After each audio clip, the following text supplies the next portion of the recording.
Olá pessoal, hoje a gente volta com mais um autor clássico da sociologia. A gente vai falar sobre o Max Weber.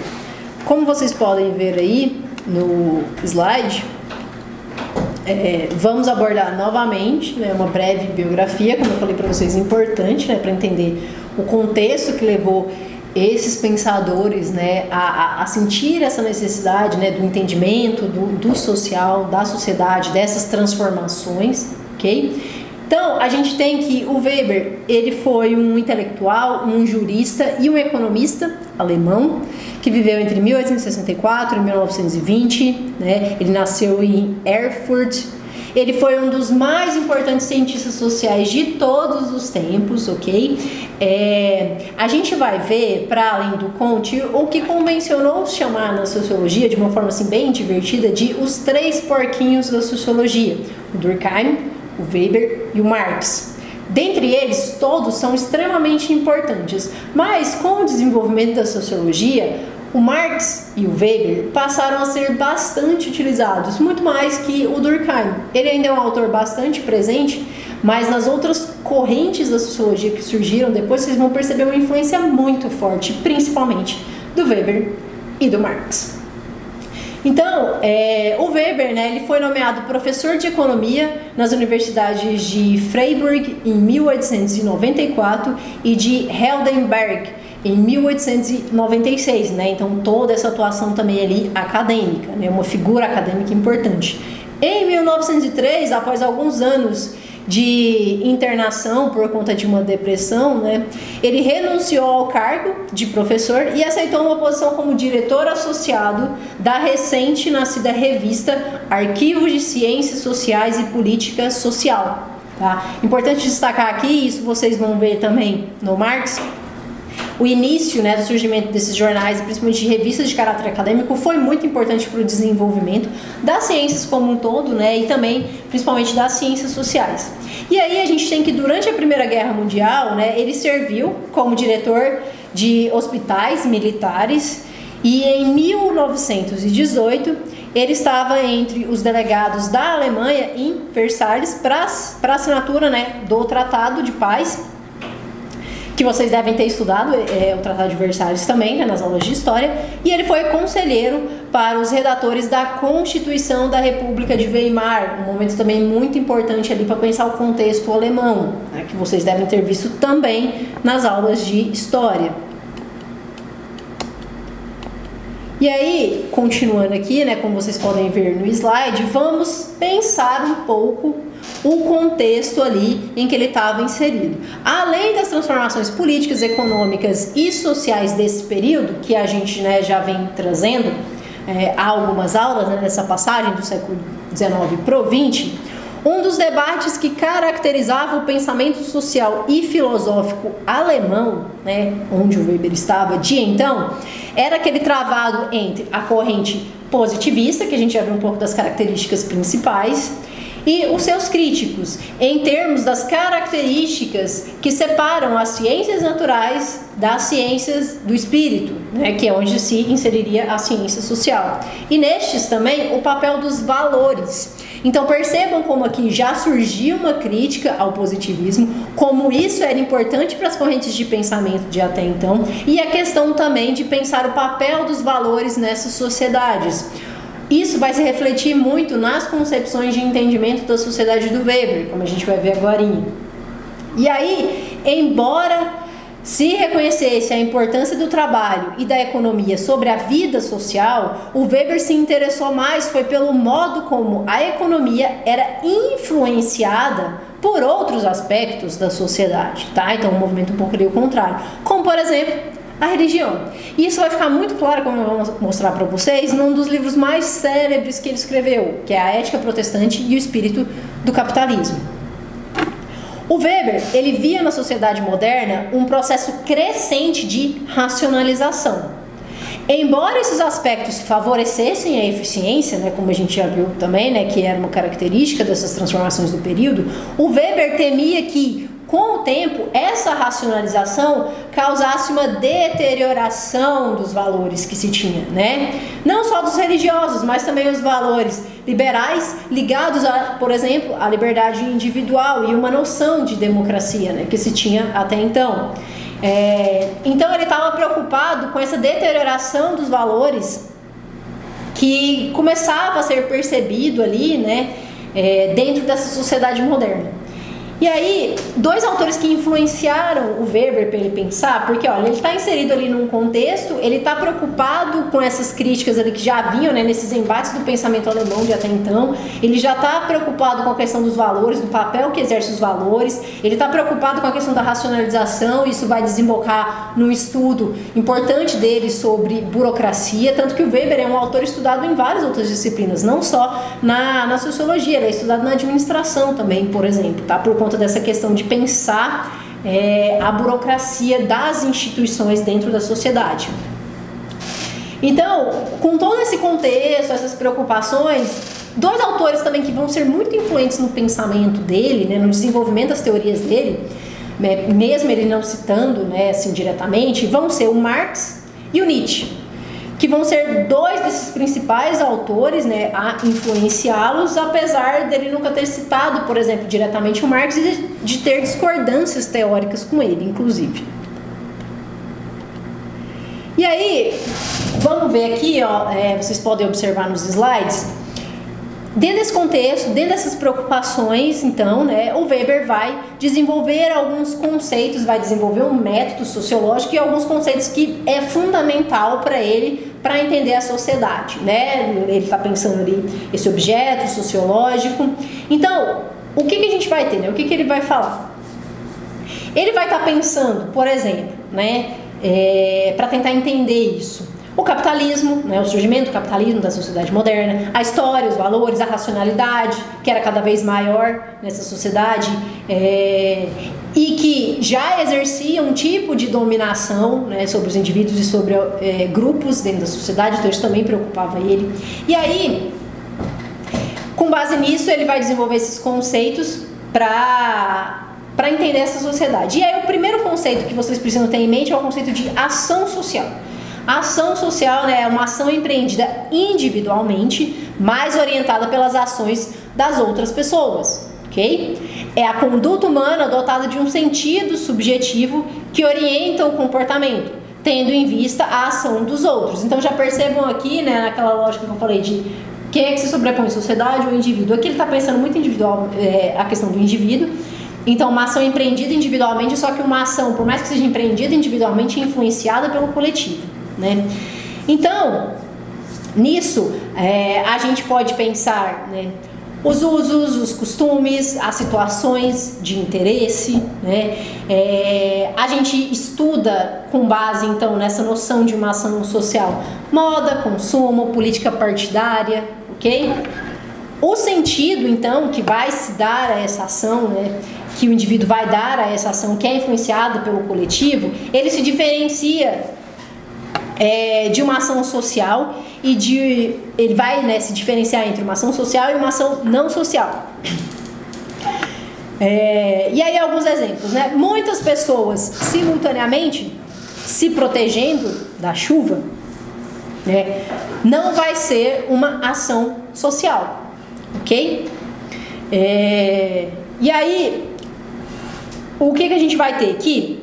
Ações de imitação não vão ser ação social, mas quando você tem uma ação como o consumo, né, uma ação individual pautada pelo coletivo, ou a moda, como eu falei aqui, né, a questão dos costumes, você vai ter então uma ação social, que ele vai caracterizar como sendo ação social. E aí, por que ele está preocupado com essa questão do sentido? O sentido da ação, ele não vai se encontrar no resultado da ação, mas na própria conduta desse indivíduo que exerce a ação. Para ele, o que diferencia uma ação que é social de uma que não é social é justamente a questão do sentido. Por isso aqui o sentido vai ser muito importante para ele, para pensar essa ação social, tá? E aí, o que ele vai falar, né?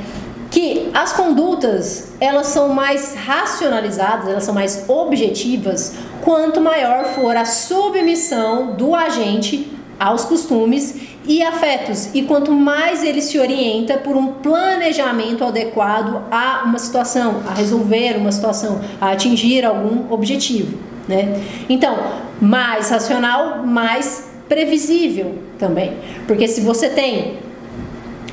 quer chegar a um objetivo, você vai pensar o que você precisa fazer para chegar a esse objetivo, né? Então você vai exercer ações racionais para atingir esse objetivo. Por isso que ele fala que é mais previsível.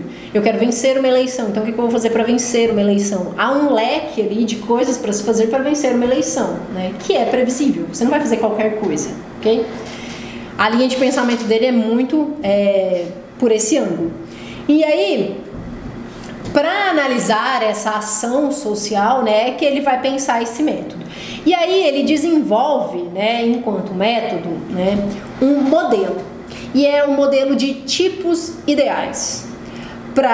E para que vai servir esse modelo de tipos ideais? Ele vai servir para guiar, né, para nos guiar, para guiar esses cientistas sociais que estão tentando entender essas ações sociais dentro, né, ali da sociedade, para guiar então esse entendimento na infinidade do que seja o real. Então, o objeto de estudo aqui na sociologia weberiana vão ser essas ações sociais, utilizando para isso esse modelo de tipos ideais, ok? E aí são criados esses tipos ideais, são criados a partir da experiência do pesquisador.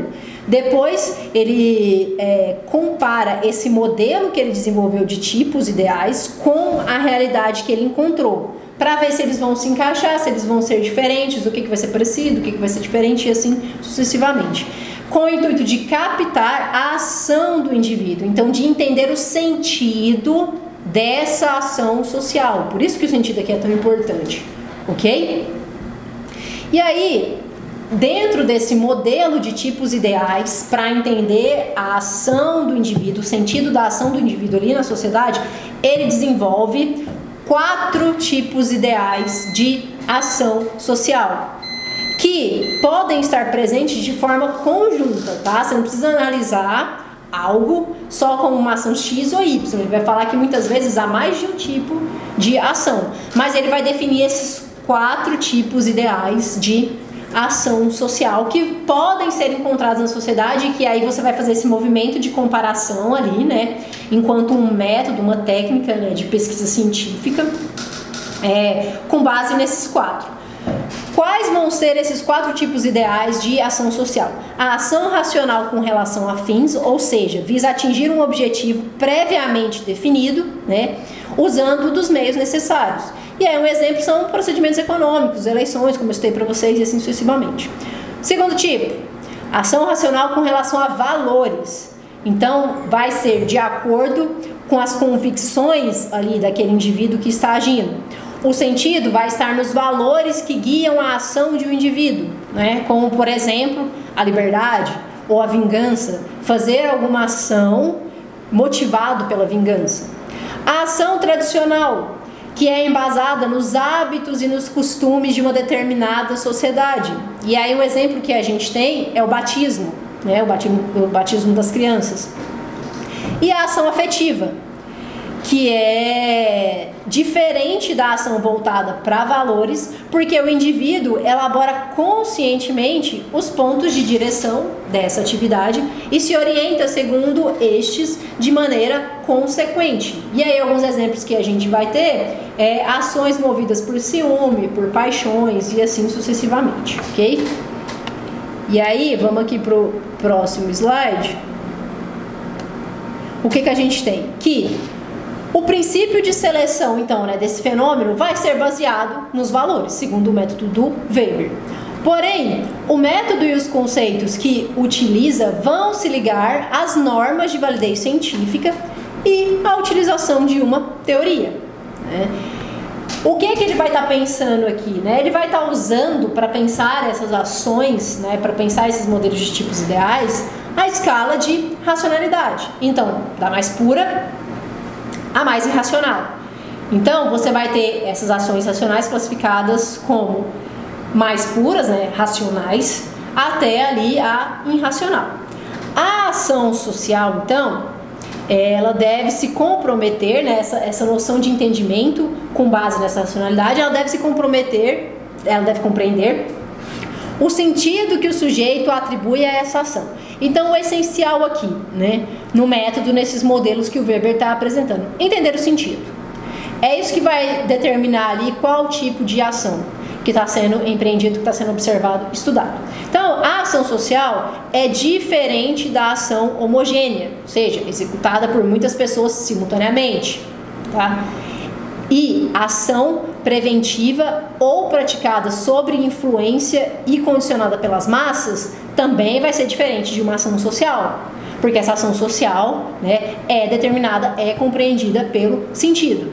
E aí, percebam que o que faz dos autores que a gente viu, né, principalmente do Durkheim, o Weber e o próximo que a gente vai ver, o Marx, tão essenciais, né, e fundamentais, considerados os 3 porquinhos da sociologia, principalmente para além de toda a análise social que eles fizeram, mas principalmente para os métodos que eles desenvolveram, tá? E aí a gente viu aqui alguns conceitos essenciais, algumas noções essenciais do método weberiano, ok? A questão da ação.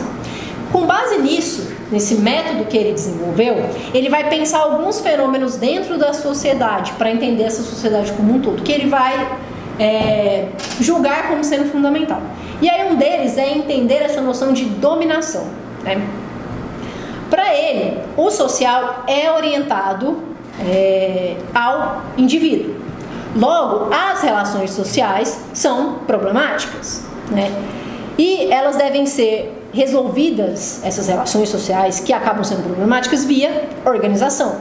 E aí aqui entra o exemplo que eu falei para vocês da burocracia, por isso ele ser estudado em outras áreas do conhecimento, como administração.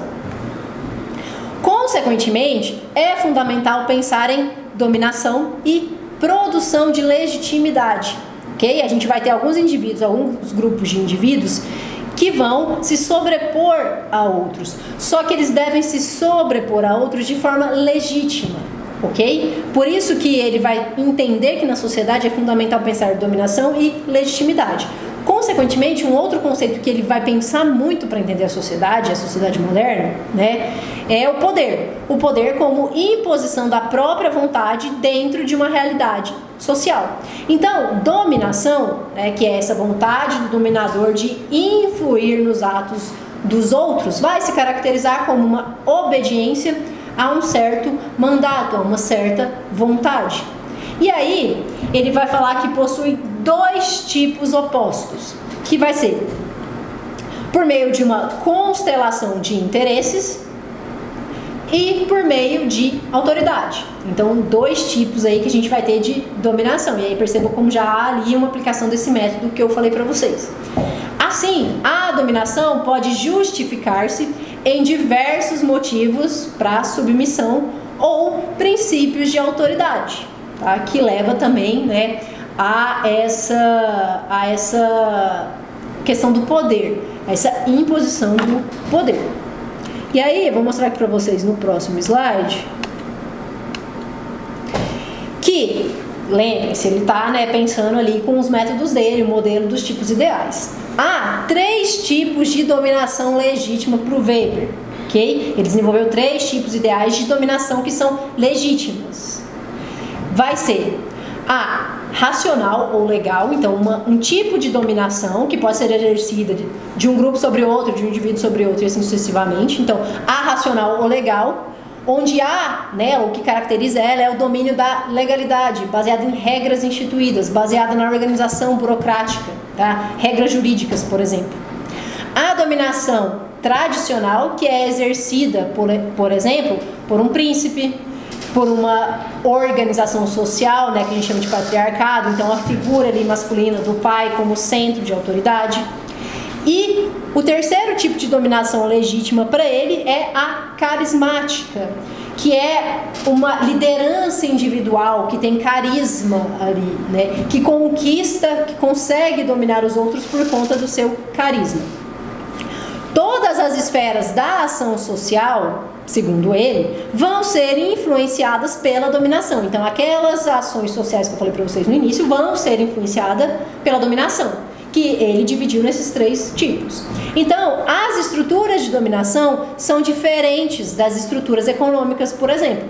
Pode haver sobreposição ali, né, desses domínios.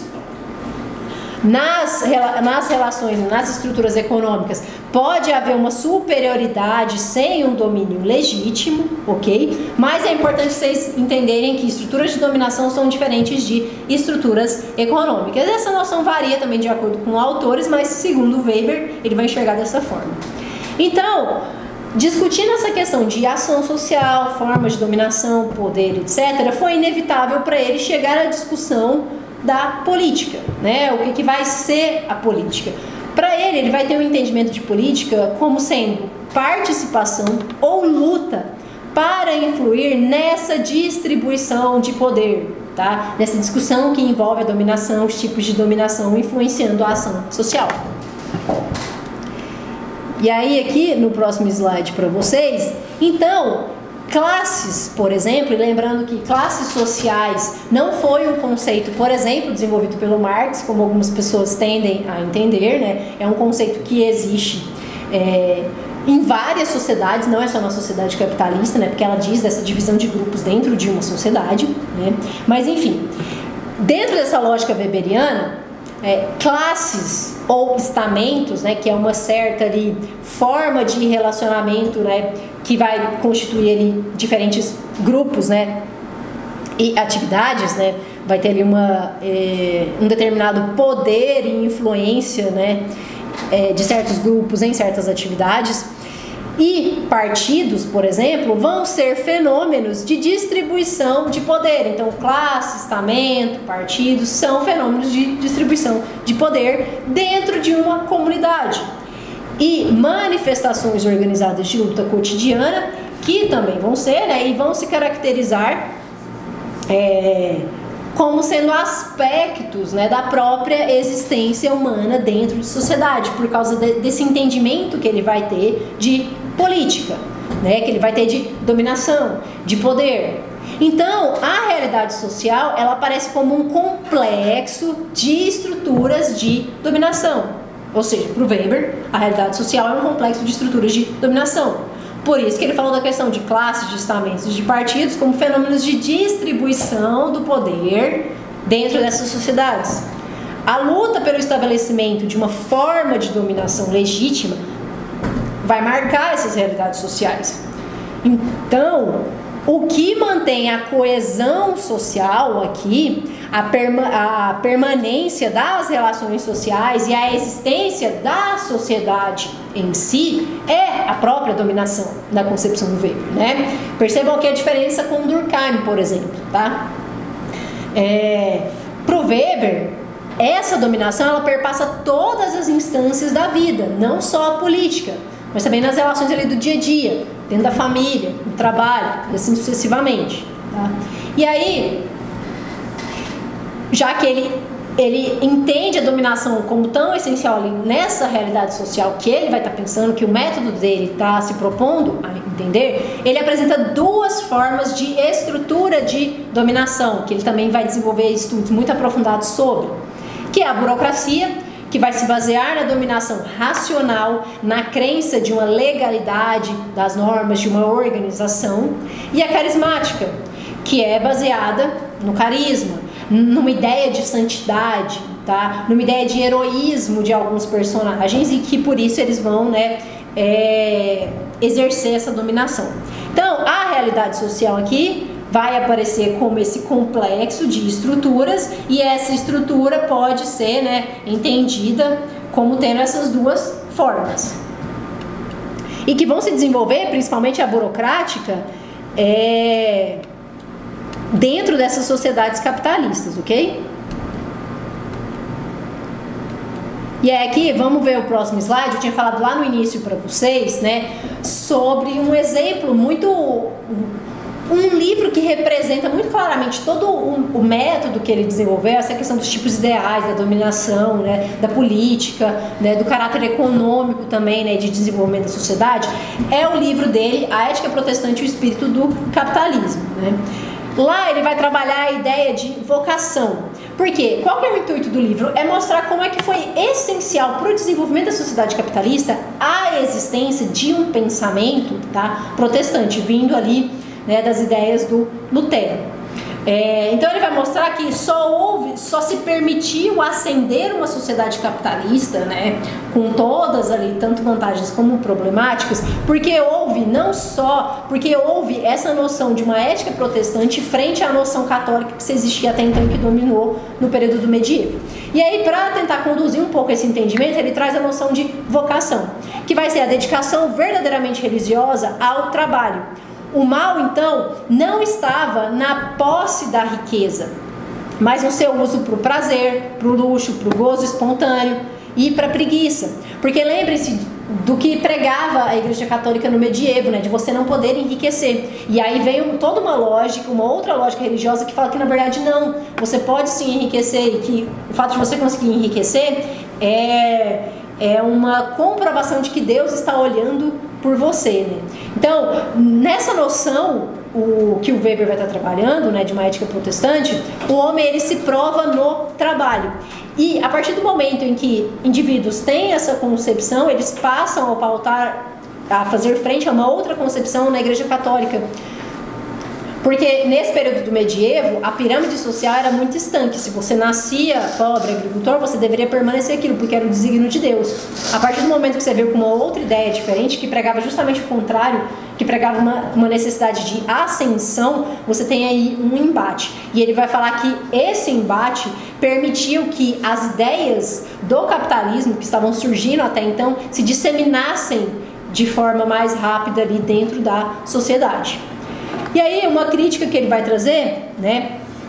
Porque inicialmente você pode pensar que ele está fazendo ali uma espécie de valorização, né, dessa questão da ética protestante, do encontro dela com o que ele vai chamar de espírito do capitalismo. Mas na verdade ele passa a fazer uma crítica. Ele mostra, né, que houve esse encontro, mas ele passa a fazer uma crítica, porque ele vai falar que com o tempo vai se perder cada vez mais esse caráter religioso que se tinha até então, e vai se voltar cada vez mais esse encontro para o dinheiro, né?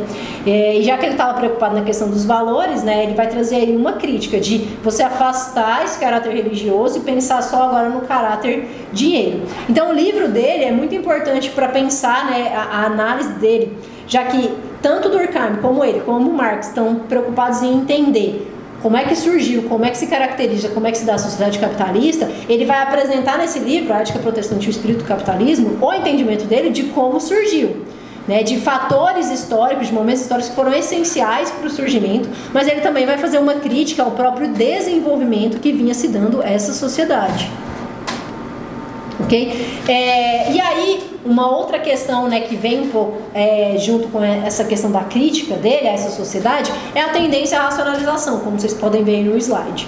O Weber ele identifica nas sociedades ocidentais contemporâneas que o mundo tende inexoravelmente a essa racionalização em todas as esferas da vida social, ou seja, estratégias para alcançar fins. E aí, um dos meios pelos quais essa tendência se atualiza nas sociedades ocidentais é a burocracia. Ela é o instrumento mais universal e eficaz de exercer a dominação legítima, como a gente tinha visto.